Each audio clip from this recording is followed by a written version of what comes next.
This video is strictly for educational, informational and harm reduction purposes.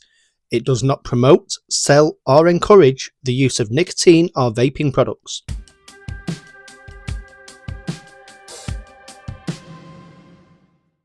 Hi guys and welcome back to the VAPEMIXR channel.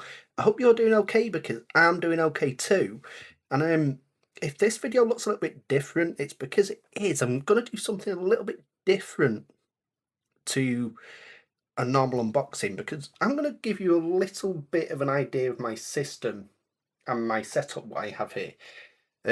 Because the last video I recorded, this happened. First one we looked at, which is the cigar-like. And for some reason my light's just timed out. Let me turn...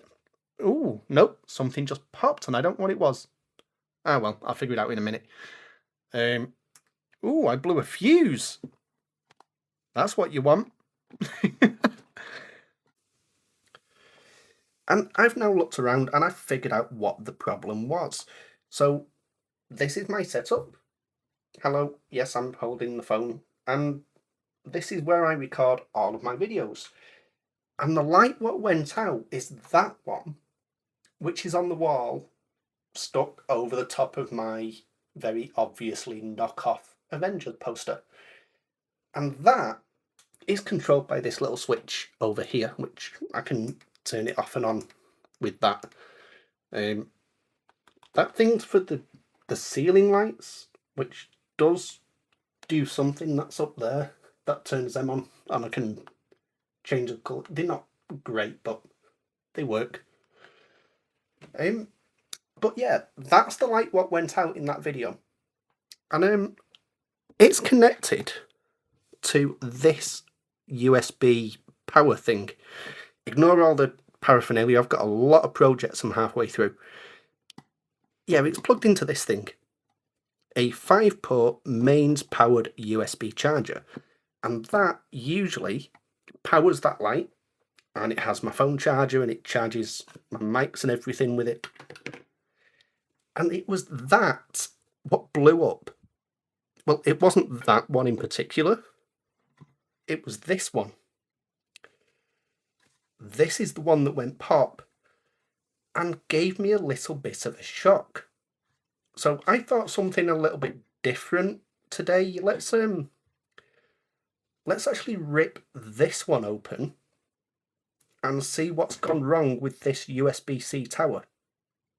It's not USB-C, it's just a standard USB, but it's a mains powered 5-port USB charging tower. And this is what went boom. So let's get this guy open and see if we can diagnose the problem. Okay, back in our normal view. And there's no visible screws on it, but there is some pads on the bottom. I'm going to guess either under that label or under these will be some screws. Yeah, we've got some screws on here. There's going to be 4 of them or 5 of them. Now, when this went, if you watched the video where this actually did pop, it went with quite a loud pop. And it gave me quite a little shock. Like, not a bad electric shock, but it was enough to startle me through the plastic case, which isn't good. I don't think there's a screw under that label. I can't feel one. I need a screwdriver. Oh, my screwdrivers are put away. Let me see if I can shift them. That's a star. That's a flathead. Will you fit? Nope, that's too big. Somewhere I will have a screw that will fit. This one might do it. Yeah, there we go.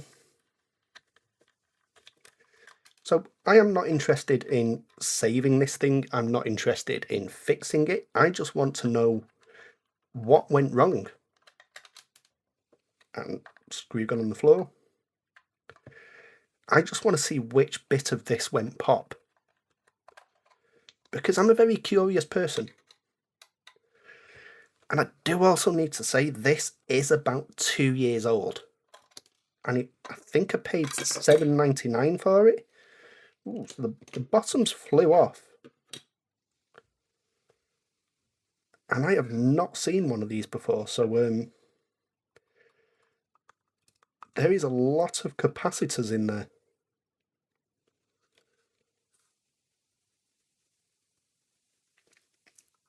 The fact that there's so many capacitors and there's so many big capacitors is a little bit worrying, because I don't know if they would have discharged. It has been unplugged for a couple of days, so it should have decharged. Let me just I have no idea where that went. There it is, but it's free.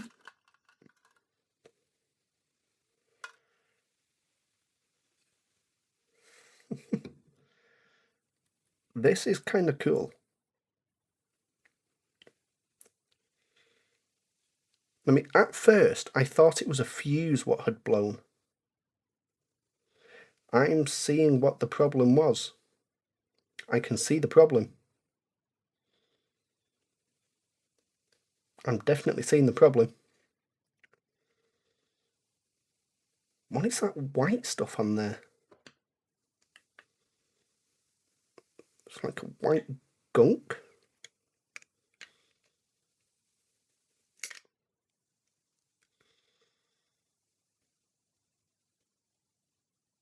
Okay, so I'm actually seeing a couple of problems here.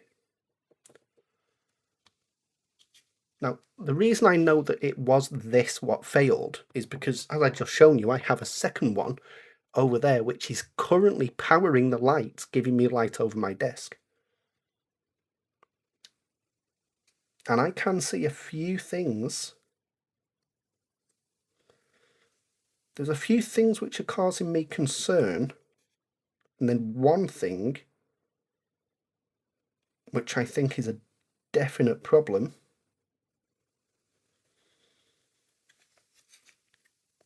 So let's try and point these out. So that one is fine. This capacitor, none of the gates on the capacitors are actually blown, but one of the panels, two of the panels on this one, that panel and that panel, are slightly puffed.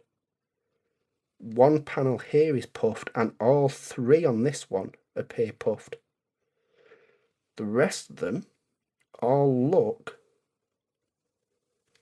perfectly fine. So we've got three capacitors which look like they were on the verge of blowing up. Now, I don't think there will be any more power in these. This is a rubber handled, so just going to bridge some connections just to make sure. Just to completely discharge everything. If it isn't, there we go. So yeah, a few of the capacitors are puffed out a little bit. Big resistor. We've got a couple of transformers.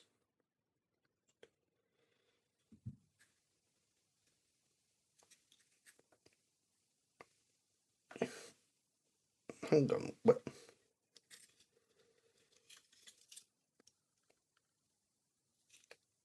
I'm just trying to figure this out, because it looks to me, is that wire actually starting to melt? The insulation on that wire? Look at this wire.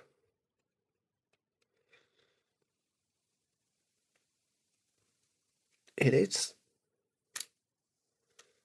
The insulation off that transformer wire is actually melting up. This one, that's actually split on the other one. The insulation on that split, it's melted away. Whew. You know what, the more I look at this, the more worried I am about using that one what I'm using at the minute. But let's flip it over and I'm going to show you the bit I think popped. And I'll give you my thoughts on what I think actually gave me the little jolt. But look at this control chip right here, if we can get it to focus. It's blown a chunk out of itself. That's a proper chunk missing from that. And look at the bad soldering on there as well. I mean, I don't know if that is how they're supposed to be, but you have one connection here for one of the transformers, which is soldered to 3 of the pins of that blown chip, and to this little other chip here, which is labelled D11. So you've got one big blob of solder that's just bridging that chip. It's one blob of solder that is connecting the transformer, one pin of one chip, and then 3 pins of another chip. It's bridging all of them.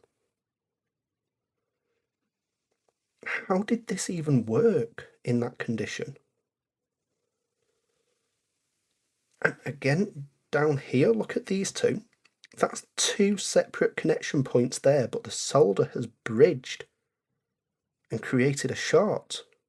Let me get something a bit more straight. These two here. Now looking at it, they should be separated like these two are, but they're not, they're bridged. In fact, the soldering job on this is so bad. Look at the soldering on this chip. In fact, even this chip's blown a tiny chunk out of itself.